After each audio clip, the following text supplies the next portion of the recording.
So I also want to have a little round of applause here for Dr. Daniel Sturman, because Dr. Sturman was actually the catalyst for us thinking about getting into funding clinical trials. It was stemmed from a conversation we had at a small group meeting, and Dr. Sturman is really one of the thought leaders in this disease and really has helped me to sort of clarify in my mind some of the directions that we need to lead in. So Dan, thank you very much for your help.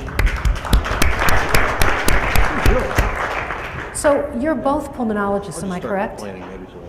Yes. Okay, so we have two pulmonologists who have really, you almost model more of what we see in the UK, where you have the pulmonary specialist leading a lot of the malignancies.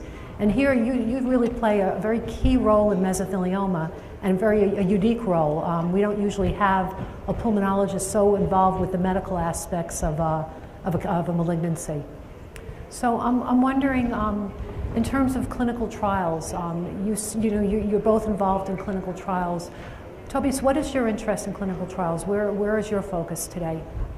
So my background is obviously, like Mary said, I'm a pulmonary physician. I'm also interested in immunology, and so my interest is really cancer immunotherapy and viral therapy of malignancies using oncolytic viruses. And the clinical trial that I'm currently involved with actually uses the measles virus, which was mentioned in one of the previous presentations as an oncolytic virus, and we are administering this virus directly into the pleural space using a Pleurix catheter, with the hope that the virus will potentially directly kill tumor cells by recognizing them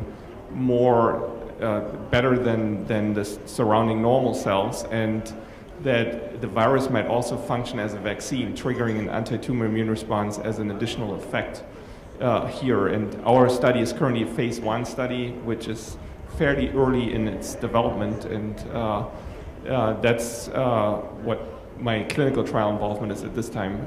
Certainly, as Mary pointed out, as pulmonologists, we are typically more involved at the beginning of the disease, specifically diagnosing the disease, staging the disease.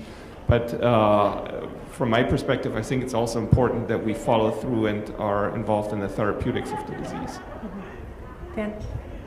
So I come from a very similar background as Tobias. My background is as a pulmonologist. I also am one of the pioneers in a relatively new field called interventional pulmonology, which is new here in the United States and it's kind of a hybrid between some aspects of thoracic surgery and pulmonary medicine, in which we use scopes in the air passages and in the chest cavity to diagnose and treat chest cancers and other diseases. And my interest is in combining some of the things that Tobias said, which is the ability to deliver novel treatments, often which involve stimulating the body's immune system to fight cancer, and then using some of these other instrument-based techniques, the scopes, into the lungs and into the chest cavity, into the pleural space, to both deliver and monitor the benefits of therapy. So I'm a plumber, but I'm a plumber that has an interest in what's going on inside the plumbing. And my goal is that we work together as a team. I think that the answers to mesothelioma are not going to come from one discipline. It's not going to be just from surgery or just from radiation therapy, just from medical oncology. So I think that pulmonologists are used to working as part of a team. We often have to take a team approach to diagnosing patients and managing them, and so that we fit in very well to the team that's going to manage patients with mesothelioma, both in the fact that we can help with the diagnosis and the staging of the disease, as well as helping in guiding the best therapies. And it's always good, I think, to have a pulmonologist on board if you're discussing, for example, surgery or radiation therapy, because underlying lung function is going to have a great impact upon whether or not a patient's going to be a candidate for an intervention. A patient may be a perfect candidate for surgery, but may not be someone who could survive the surgery from a lung function perspective. So I think our general pulmonary skills do come in handy, even though we're very interested in the scientific side. So, Tobias, I wonder if you could just the basics. After an extrapleural lumenectomy, how does a patient breathe? Could you sort of explain, how the other one will take over, and sort of some of the changes of, what are patients to expect following that type of a surgery? Yeah, the extrapleural lumenectomy is obviously a very invasive surgery, as you've heard in some of the previous presentations, during an extrapleural pneumonectomy, the lung as well as the pleural surfaces are pretty much excised in an en bloc procedure, so they all come out as one piece, so to speak. And what that pretty much does is not only does it mean a lot of trauma to the patient, so it's a big surgery that causes quite a bit of tissue injury and results then in has to require a lot of healing afterwards. You also pretty much lose 50% of your lung function in this context. And it's also important to know that as we all go through life, we acquire lung diseases that affect our lungs. And so if I say 50% of your lung function, you're basically left with the other half of your lung, and that may be affected by a different disease. For instance, some patients smoked during their use, and they may have COPD or emphysema, which may affect the other lung. So it may not be exactly 50% of the ideal lung function. So it really drops your lung function quite a bit and causes, in that context, your functional status to potentially deteriorate, and in some situations, patients to be left with a functional status that would be very difficult to maintain their quality of life and potentially require oxygen. And obviously that's one of the things that we try to avoid by selecting patients appropriately when we decide what surgical procedure they are subjected to, is that we actually really try to preserve quality of life as best as possible and preserve lung function as much as possible with these surgical procedures, and try to do this in a proactive fashion where we actually try to select the right candidates for the right surgical procedure up front. Because in contrast to extrapleural pneumonectomy, pleurectomy and decortication, the competing surgical strategy is designed to preserve the lung, and therefore patients actually typically end up with more lung function at the end of the procedure. But I think it's important to recognize that it is a dramatic change. That being said, typically, if you have healthy lungs, one lung actually can provide pretty good function for a patient. As is actually an example for that is when we perform lung transplantations. In patients with end-stage lung disease, we actually frequently only transplant one lung, and patients can gain decent lung function after a single lung transplant. Dr. Sturman, following an extrapleural pneumonectomy, if you develop a pleural effusion, how safe is it to insert a Pleurex catheter for draining those infusions at home? Are you talking about on the side where the pneumonectomy was done? No, or the I'm talking about the opposite side? contralateral side when the disease I think it's very safe. I mean, you have to use ultrasound to guide those procedures. I think as long as you're using ultrasound guidance and the person who's doing the procedure knows what they're doing, it should not be a problem. I mean, the biggest concern from my perspective is that when you have a pleural effusion on the side of your remaining lung, that it's a harbinger that the disease has now recurred in the site where you only have one lung remaining, and it's a bad prognostic sign, unfortunately. So I think we can do procedures, but from a prognostic perspective, I think we have to be honest with ourselves about what it means to have that pleural effusion on that side, if it turns out to be positive, for example, for tumor cells. And now, how do you manage, what is the rate of infections once you've inserted a Pleurex catheter? I believe it's pretty low, am I correct? It's 5% or less in general, and most of them can be managed by a course of oral antibiotics, leaving the catheter in place. Okay, great. Radiation-induced pneumonitis, we hear about that a lot. Could you explain a little bit about what it is and then how is it managed? Sure. Okay. Yeah, so radiation pneumonitis is pretty much an inflammatory response that's caused by the ionizing radiation exposure of the lung. We really manage this with anti-inflammatory therapy. So for the most part, that involves a course of prednisone that is administered to these patients. The dose and length of the therapy varies a little bit between centers. So a lot of this is what centers have established in their experience of being helpful. But, and in addition to that, you try to provide supportive care to the patient. Obviously, we are trying to limit radiation pneumonitis also, again, when we plan therapies for these patients. And that highlights again, the point that Dan already made, that this is really a team approach. And that's how we look at these patients, that this is a multidisciplinary team that's looking after the patient, where really all these specialties, radiation oncology, surgery, medical oncology, and pulmonary medicine actually come together and take care of an individual from the beginning, where we plan the therapy, and in the context of planning therapy, trying to minimize the amount of radiation exposure to the lung that's not affected by the disease, or the lung itself, and then really focusing the radiation to the surface of the lung where the tumor is, using a strategy called IMRT. Is really something that you're doing up front to try to prevent these complications like radiation pneumonitis. But when we encounter it, it's an inflammatory response caused by the ionizing radiation that we then treat with anti-inflammatory agents. I just want to comment that it's important to distinguish between radiation pneumonitis and radiation fibrosis. Radiation fibrosis is the scarring, which is often the result of radiation-induced pneumonitis that may have been treated or may not have been treated. The important differentiation is that the medications that Tobias was mentioning, the anti-inflammatories, often have their own toxicities. So prednisone and other steroids can be toxic when taken for long periods of time. Many of you who are patients in the audience have been on these drugs, and there are side effects. And if you're giving that for someone with radiation fibrosis, with fixed scarring in the lung, there is really no benefit and just harm. So it's very important to distinguish between whether there's active inflammation in the lung that would benefit from steroids and fixed scarring that's not going to benefit. And there are also some other side effects of radiation that we do see. We actually see pleural effusions on occasion, and it's really important from a prognostic perspective. We were just talking about pleural effusions on the side of the remaining lung. If you've had radiation, it's not uncommon. You get a small pleural effusion and you drain it and there are no tumor cells in it. And that is just from radiation injury to the pleura itself and not indicative of a progression of the disease. So very important to distinguish.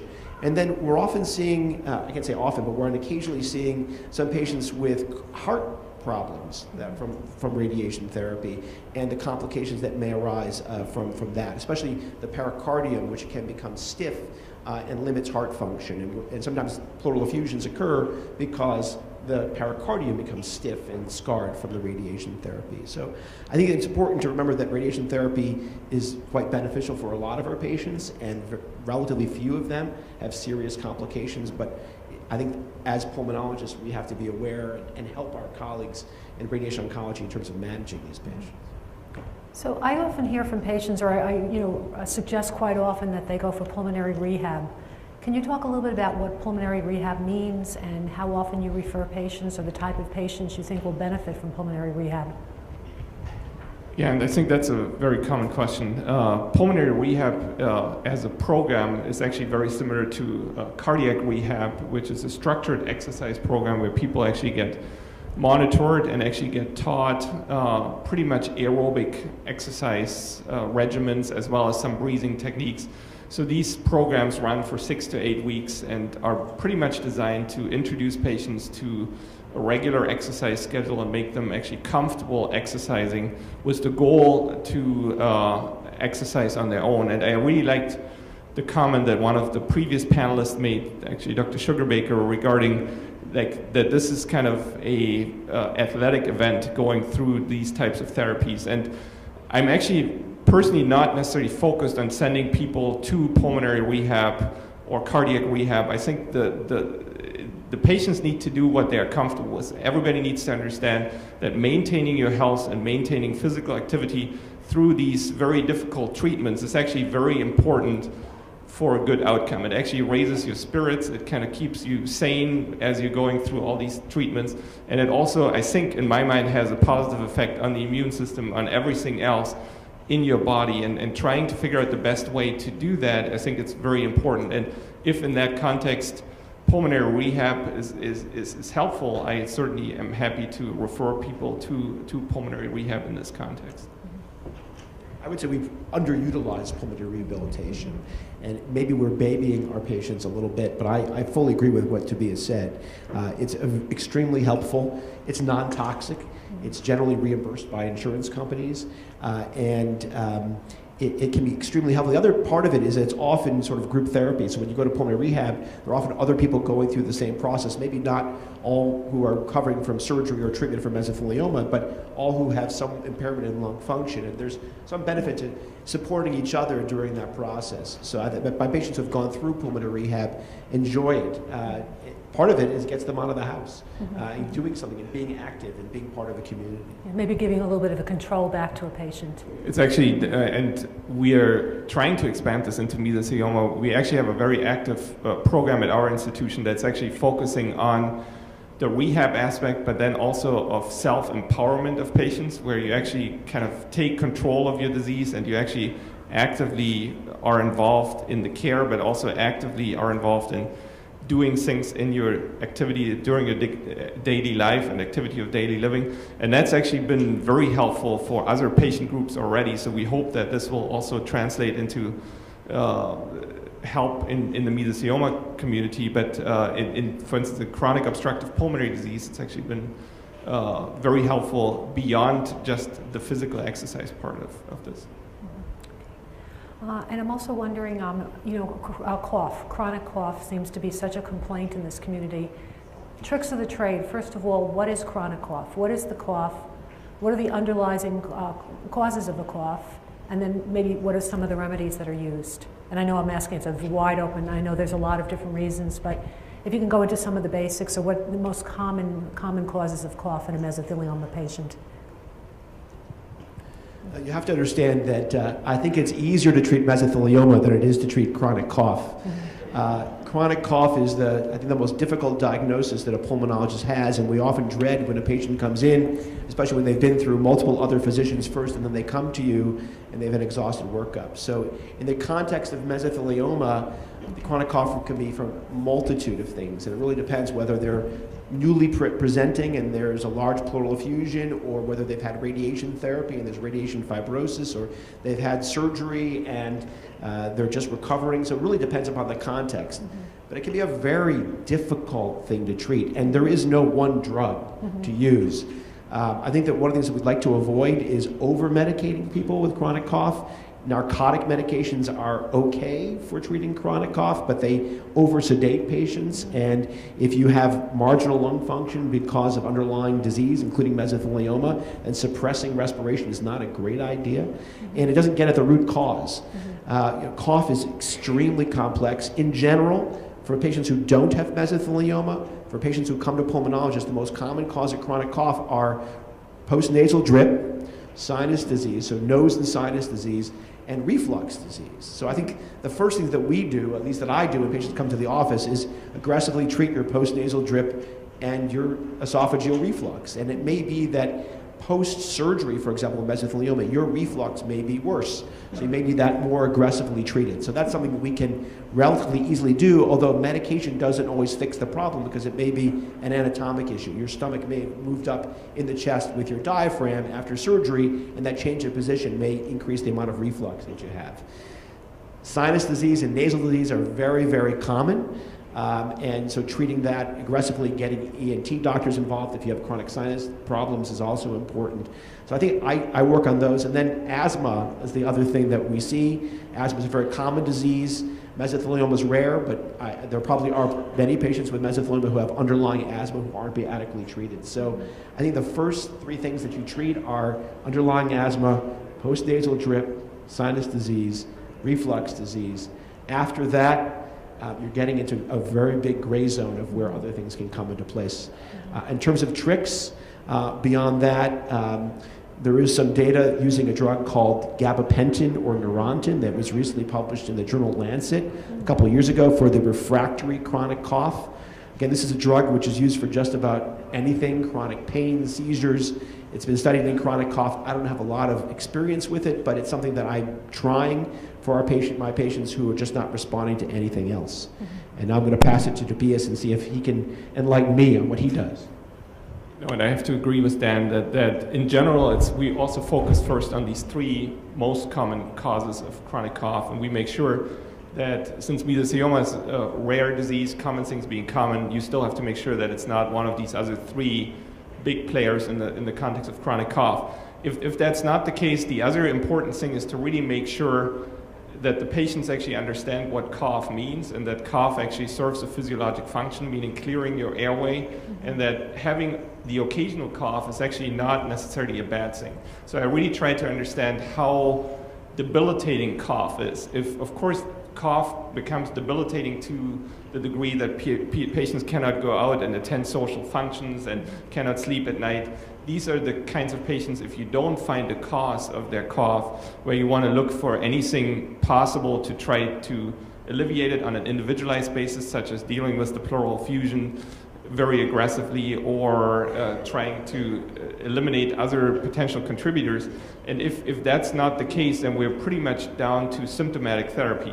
And Dan already pointed towards the gabapentin. Another thing that we've used on occasions, actually with quite some regularity, is actually just topical anesthesia, so nebulized lidocaine, to basically provide a numbing effect in the posterior throat, in the back of the throat, to try to break this cycle of coughing and trying to make people more comfortable. But similar to what Dan was saying, the problems with opiates, obviously opiates like morphine and other opiates, they suppress cough at a central level, at the brain level. And in this context, they can make people drowsy and can make people difficult to function during the day. Lidocaine doesn't do that, but of course lidocaine, if you numb up the back of your throat, it's pretty much like going to the dentist, and it becomes very hard to eat and drink after that, and without getting things down the wrong pipe and aspirating. So all of these things have their pros and cons, and if you don't find any of these big three causes, you're pretty much stuck trying to individualize therapy as much as possible after you determine that this patient really needs some help with the cough. Oh, so I'm hearing vaporize, I'm thinking about medical marijuana now.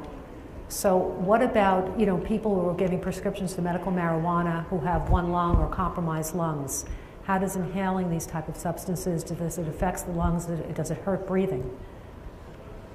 To be honest, I don't have a lot of experience with that, so I guess in the state where I'm practicing, there's I don't think I think there's a way to get medical marijuana. It's not been really in my practice that much. I don't think that it would have a very detrimental effect on the lungs theoretically, but it's important to understand that you don't have to smoke medical marijuana. That medical marijuana comes in a liquid form that can be put in foodstuffs, and that's how it's often taken. So it's hard to recommend someone who has underlying lung disease to smoke something that's going to make them feel better. They can take the same substance orally without injuring their lungs, because even though medical marijuana has clinical benefits, there are downsides to the lung to smoking marijuana, which are well proven.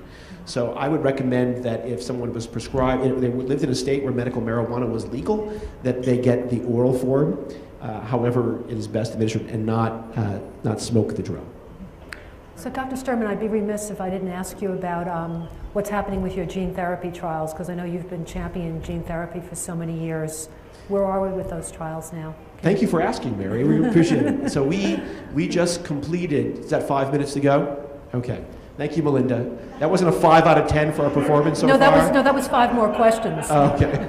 I thought we were on a 5. I thought we were up at least 8.5. We're doing really well.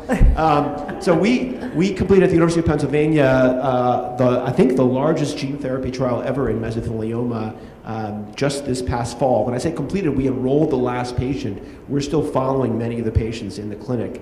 And this was 40 patients, started in March of 2011. We finished in 3 years.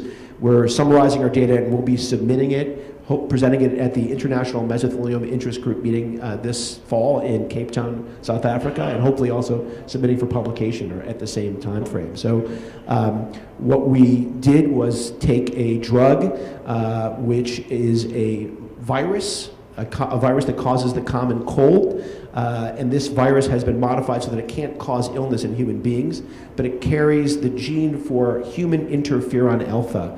And this gene gets inside cancer cells and causes cancer cells to produce the interferon alpha within the tumor cells themselves, and stimulates the body's immune system to recognize and start to fight the cancer. And we give this together with standard of care chemotherapy, both in the front line, with pemetrexed, and in the second line with gemcitabine.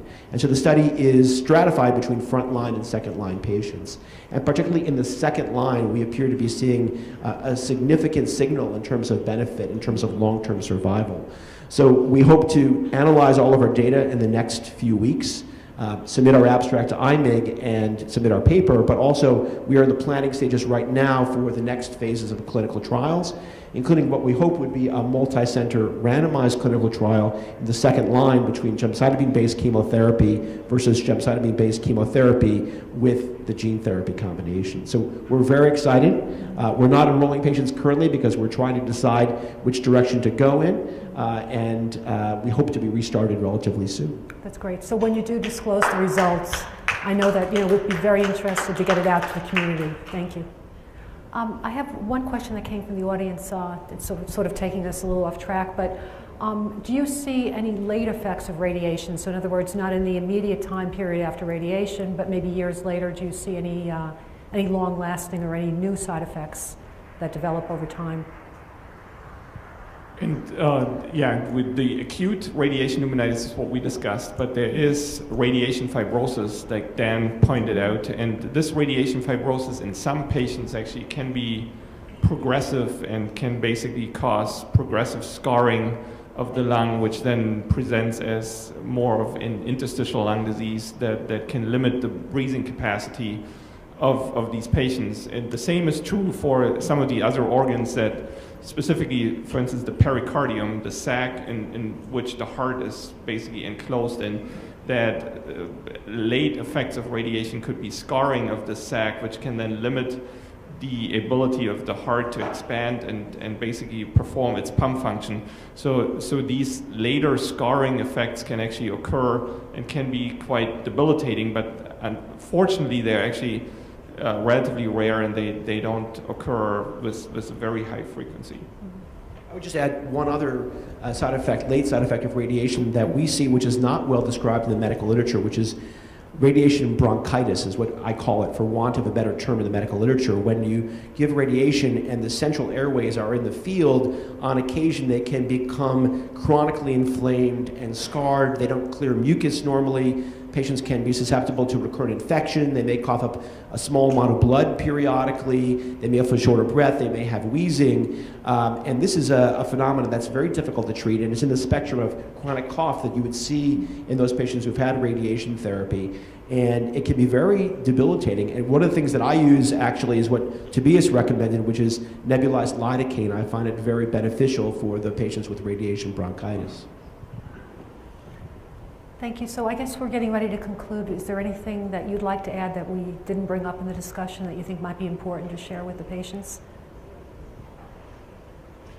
I think, just to summarize things, in my mind, the most important thing is really to take this team approach actually between all of us, all the specialties that I mentioned, but then also the patients. So I think it's actually very important for us to get you guys all involved and be active, and that the best outcome and the most credit, a lot of credit actually goes to the patient being actively involved in this process and helping to get better.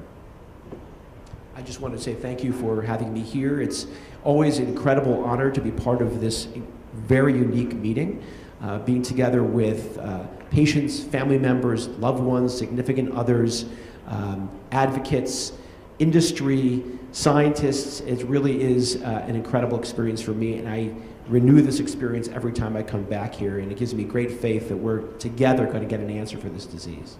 So thank you for having me. Thank you.